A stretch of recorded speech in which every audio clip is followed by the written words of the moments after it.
Donc, bienvenue à tous dans ce webinaire de présentation de la zone à faible émission mobilité de Marseille.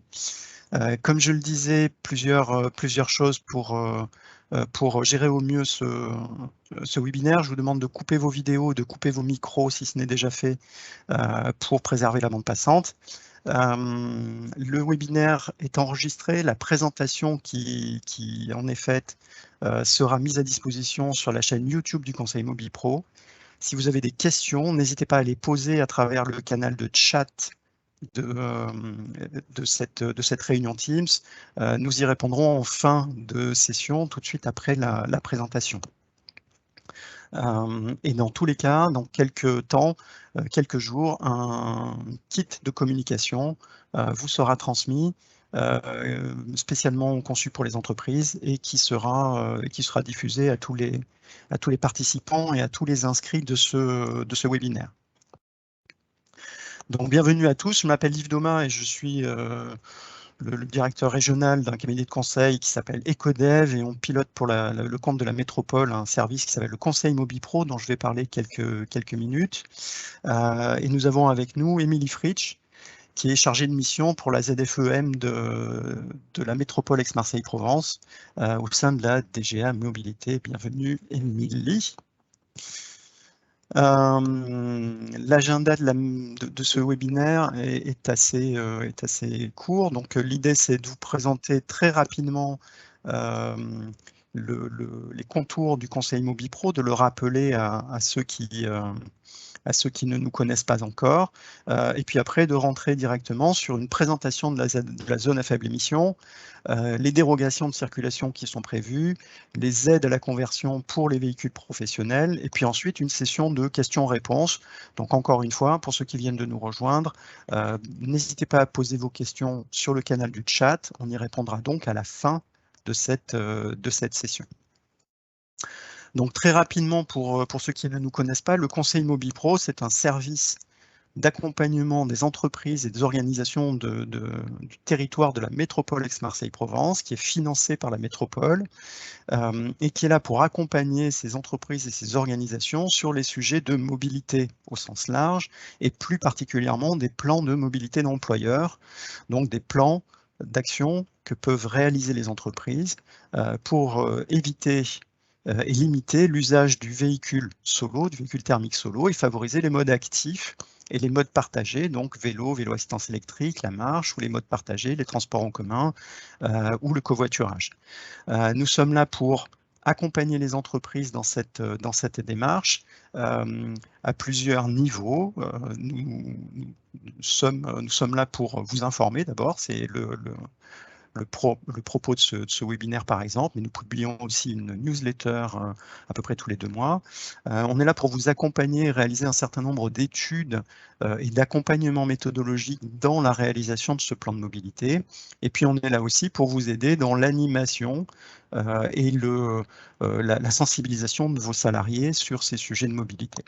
Donc n'hésitez pas à nous solliciter si vous souhaitez qu'on vous explique et qu'on vous présente comment fonctionne le Conseil MobiPro. Le service est financé par la métropole, il est donc gratuit pour les entreprises et les organisations, donc n'hésitez pas à nous solliciter sur ce sujet-là. Je vais tout de suite passer la main à Émilie sur la présentation de la zone à faible émission. Émilie, c'est à toi. Merci. Donc bonjour à tous, je suis Émilie Fritsch, comme l'a dit Yves, la DGA Mobilité de la métropole Aix-Marseille, chargée de ce projet de zone à faible émission mobilité qui sera mis en œuvre au 1er septembre. Qu'est-ce qu'une ZFE? C'est un périmètre au sein duquel la circulation des véhicules les plus polluants va être progressivement limitée. Ça répond, vous allez le voir dans un instant, à une réglementation européenne, à des contraintes qui sont imposées à la France en matière de dépassement des polluants, dioxyde d'azote et particules fines. Et je ne vais pas vous lire cette slide, mais je vous le présente en 1 ou 2 minutes.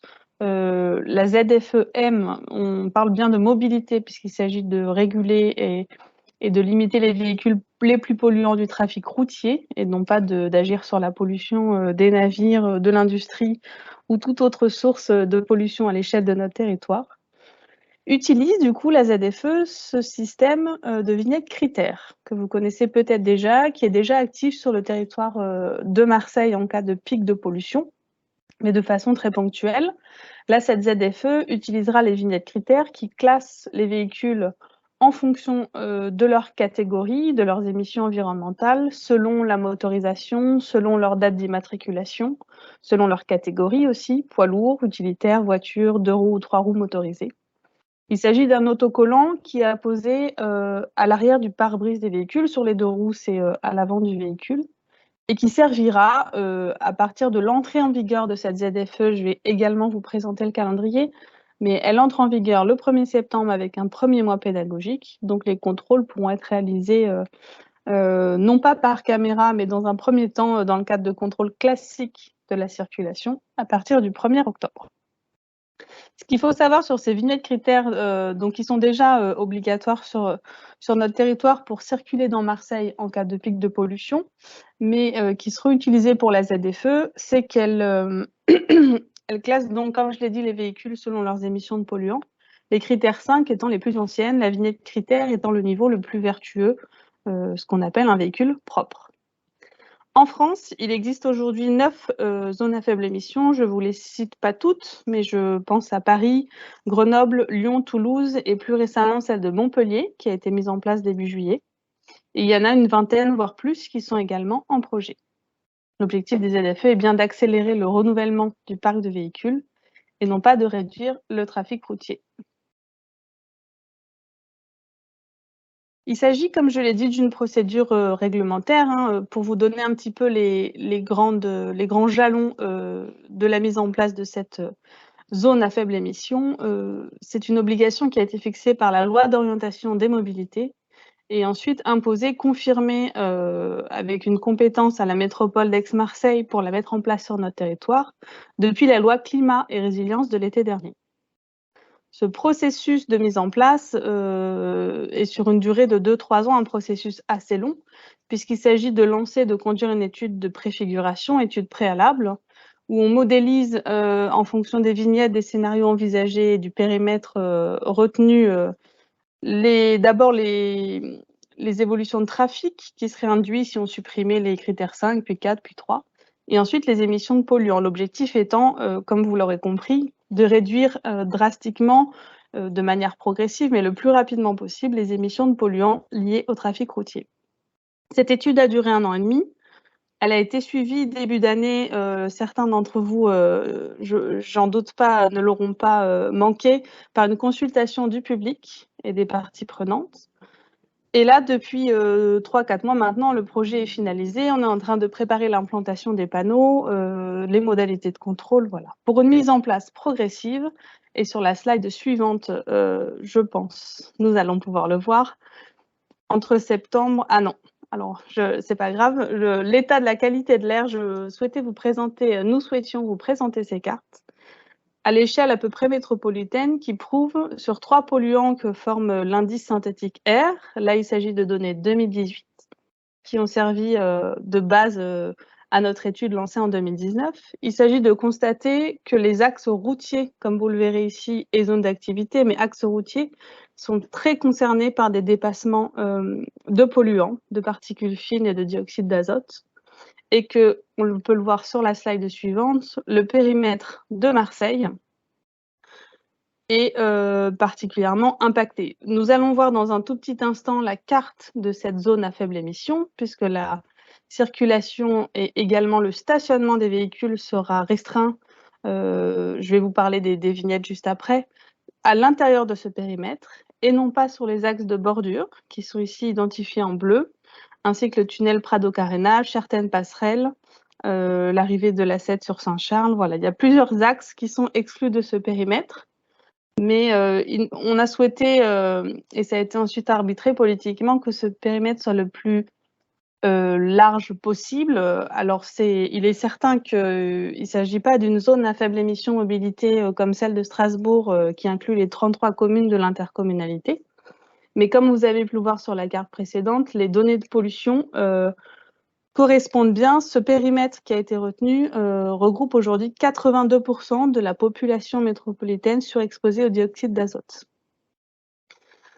Voilà, vous avez sur la gauche de la carte les panneaux de signalisation qui sont des panneaux de entrée de zone, fin de zone, avec un panonceau faible émission et les vignettes en dessous correspondantes. Là, il s'agit des premières, on va le voir juste sur la carte, la diapositive d'après. Mais ces panonceaux seront adaptés en fonction de chaque évolution. L'objectif est de vous montrer aussi aujourd'hui que cette zone à faible émission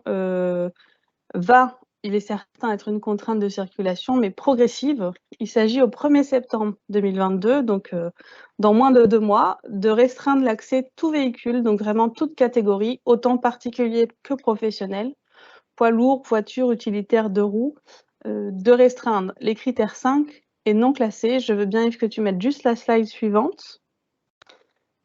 Ah non, oui, voilà, qui indique, je vais citer un exemple, ça c'est le tableau national des vignettes critères qui vous sera joint dans le kit de communication qu'évoquait Yves Domas. Je prends l'exemple d'une voiture, alors le tableau est un peu petit, désolé, mais une voiture critère 5, donc qui va être contrainte à la circulation comme au stationnement au sein de la zone, puisqu'il s'agit d'une mesure permanente à partir de début octobre, même si la mise en œuvre est début septembre. Le contrôle sera début octobre. Elle va être contrainte. Il s'agit d'une voiture qui daterait au plus tard du 1er janvier 2001. Donc c'est une voiture qui a quand même 21 ans d'âge. J'insiste un tout petit peu sur cette notion parce que je vais peut-être citer plutôt les poids lourds qui concerneront davantage les activités logistiques et ou professionnelles qui sont les vôtres. Les normes Euro sont également indiquées sur ce tableau. Un poids lourd critère 5 ou non classé, donc interdit à partir de cette rentrée, est un véhicule datant d'avant 2006. Donc c'est quand même un véhicule qui a plus de 16-17 ans d'âge. Il ne faut pas minimiser le fait que le parc de véhicules, de façon générale, se renouvelle quand même de façon naturelle et que la zone à faible émission n'a pas pour objectif d'atteindre une mobilité 100% propre d'ici 2 ans. Ça n'est pas là son contexte. Je veux bien la slide précédente, s'il te plaît, Yves. Merci beaucoup. Donc voilà, le tableau évolutif, j'ai parlé des critères 5 et non classés, c'est-à-dire antérieurs. Tous les véhicules non classés n'auront pas à poser de vignette. En revanche, c'est-à-dire qu'ils sont plus anciens encore. En revanche, ils seront restreints à la circulation dans le périmètre. Un an après, c'est-à-dire au 1er janvier 2023, c'est les critères 4 pour tout véhicule également qui seront contraints à la circulation, puis les critères 3. Voilà, cette ZFE est permanente, je vous l'ai dit plusieurs fois, je le répète, elle sera vraiment sur une durée fixe. Je veux bien qu'on passe à la suite.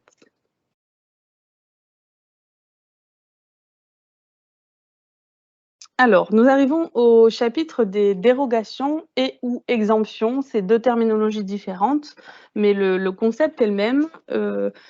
L'objectif est de vous montrer sur ces slides quelles sont les dérogations prévues, notamment d'un point de vue véhicule professionnel, puisque c'est l'objet de notre échange aujourd'hui. Les exemptions permanentes visent les véhicules du ministère de la Défense, les véhicules d'intérêt général qui sont de différentes natures, ainsi que certains véhicules du transport en commun. Je veux bien la slide juste suivante. Merci beaucoup. Parmi les autres exemptions permanentes, qui n'auront pas à faire l'objet d'une demande préalable de dérogation, hein, mais pour lesquelles des justificatifs seront à fournir en cas de contrôle. Je cite les véhicules de collection, les convois exceptionnels, les véhicules dont le propriétaire serait convoqué par un service de l'État, les véhicules affichant une carte mobilité inclusion et ou de stationnement pour personnes handicapées, les véhicules affectés aux associations de sécurité civile et les véhicules des associations de bienfaisance. Tous ces véhicules, ainsi que ceux que j'ai cités précédemment, ceux cités précédemment font référence au code de la route, seront dérogataires de la zone à faible émission mobilité. Nous allons passer maintenant aux dérogations locales qui, je vais vous le montrer, concerneront davantage et les particuliers et les professionnels pour une durée d'1 an. Il y a une erreur sur cette slide, pardon. Il y a marqué dérogation locale triennale, donc c'est bien des dérogations pour 3 ans. Excusez-nous pour la petite confusion. seront dérogataires pour 3 ans, donc sur demande motivée. Nous vous enverrons également le lien sur lequel, à partir uniquement de la mise en œuvre de la ZFE, les demandes de dérogation pourront être déposées. Seront dérogataires les véhicules spécialisés dans les opérations de dépannage ou mise en fourrière, les véhicules citernes qui sont de différentes natures, les véhicules frigorifiques à haute durée d'amortissement, ainsi que les véhicules des commerçants ambulants sédentaires, non sédentaires. Nous avons ensuite, je veux bien la slide suivante, s'il te plaît, Yves. Merci beaucoup. Donc là, voilà, par contre, cette fois-ci, c'est pour une durée d'1 an. Parmi les dérogations locales, les véhicules professionnels utilisés par entreprises en état de cessation de paiement, les véhicules de particuliers soumis à obligation de relogement, ainsi que les véhicules des professionnels effectuant des opérations de déménagement seront dérogataires. Sur la slide suivante, nous avons également, dans les dérogations locales, et je pense que nous aurons l'occasion d'en reparler sans doute dans vos questions, les véhicules, alors c'est là, je vais citer plutôt le deuxième onglet là, de cette slide, les véhicules dont le propriétaire peut justifier de l'achat d'un véhicule de classe 0, 1 ou 2, c'est-à-dire au-delà du plus haut niveau de restriction à horizon 2024 de cette ZFE, dont le délai de livraison serait retardé compte tenu de la crise actuelle et des retards liés aux matériaux. Donc, c'est une dérogation un peu conjoncturelle qui a été rajoutée compte tenu du contexte qui est le nôtre et suite à la consultation du public qui nous semblait importante. Les véhicules indispensables à l'organisation d'événements ou de manifestations sur la voie publique, soumises à autorisation municipale préalable, pourront également demander une dérogation. La durée de ces dérogations, pour cette dernière slide sur les dérogations, dépendra de la nature du véhicule ainsi que du type de dérogation. Et enfin, les véhicules affectés à un service public dans le cadre d'interventions ponctuelles. Voilà, vous voyez en tout cas sur ces 4-5 slides que les dérogations sont quand même nombreuses. L'objectif a toutefois été de ne pas les faire trop nombreuses parce que sinon notamment compte tenu de son périmètre, mais pas uniquement, l'efficacité de cette zone à faible émission d'un point de vue environnemental et diminution des émissions ne serait pas efficiente. Donc voilà, ça fait partie des éléments, ces dérogations ou exemptions nationales ou locales de circulation qui vous seront rappelés dans le kit de communication prochainement prévu à votre attention. Nous allons pouvoir passer sur les aides à la conversion pour véhicules professionnels. Et je vais non pas vous lire les slides, mais vous citer ces différentes aides que vous connaissez sans doute déjà. Il s'agit d'aides de l'État, de la région et ou du département, que sont le bonus écologique, la prime à la conversion, le prêt à taux zéro, qui est un dispositif nouveau qui sera mis en place à partir de janvier 2023 pour la location ou acquisition de véhicules électriques hybrides rechargeables, neufs ou d'occasion. Ça, c'est une nouveauté aussi que cette aide puisse porter sur des véhicules d'occasion et sous conditions de ressources. L'État finance également un programme d'installation de bornes de recharge pour véhicules électriques à destination des particuliers comme des professionnels. Et je cite une aide de la région, la prime au rétrofit ou chèque transition bioéthanol, qui est une aide permettant de convertir la motorisation des véhicules pour atteindre le superéthanol E85. Sur la slide suivante, nous avons la suite des aides à la conversion qui sont proposées. Donc les aides de la région qui accompagnent les professionnels sont nombreuses. Les aides de la région pour la conversion véhicules utilitaires PME ou TPE, auto-entrepreneurs, collectivités et EPCI dans le cadre de l'appel à projet Mobigaz vous est signalé. L'aide de la région pour l'acquisition de véhicules propres à destination des professionnels de taxi, ainsi que là, il s'agit plutôt d'une mesure d'accompagnement, un tarif préférentiel de la ville pour le stationnement sur voirie de certains véhicules professionnels, sur catégorie bien identifiée. Voilà, ces aides sont ici présentées sous forme de titres, où vous n'avez ni les montants, ni les conditions d'éligibilité. Il est prévu dans le cadre des supports de communication le lien direct vers ces aides et une forme plus pédagogique de la manière dont on peut y accéder, notamment en tant que professionnel. Pour terminer ma présentation, et nous allons bientôt répondre à vos questions avec plaisir, la ZFE de Marseille s'inscrit dans une politique globale de mobilité durable. Il est important de préciser que c'est dans une stratégie globale qu'elle fonctionnera, en lien avec le plan de protection de l'atmosphère, le plan de mobilité, toutes les initiatives en faveur de la logistique urbaine et du transport de marchandises, le déploiement de bornes de recharge pour véhicules électriques, voilà, et conjointement d'ailleurs, autant avec les actions métropolitaines que celles des autres acteurs du territoire, les autres partenaires encadrent de façon politique publique à la fois cette volonté d'améliorer d'un point de vue environnemental notre territoire, mais aussi cette ZFE doit pouvoir être un levier en matière d'amélioration sanitaire de la santé des habitants et des professionnels travaillant sur notre territoire et donc sur Marseille. J'en ai terminé. Je pense que nous allons pouvoir passer à la phase des questions-réponses qui sont sans doute nombreuses.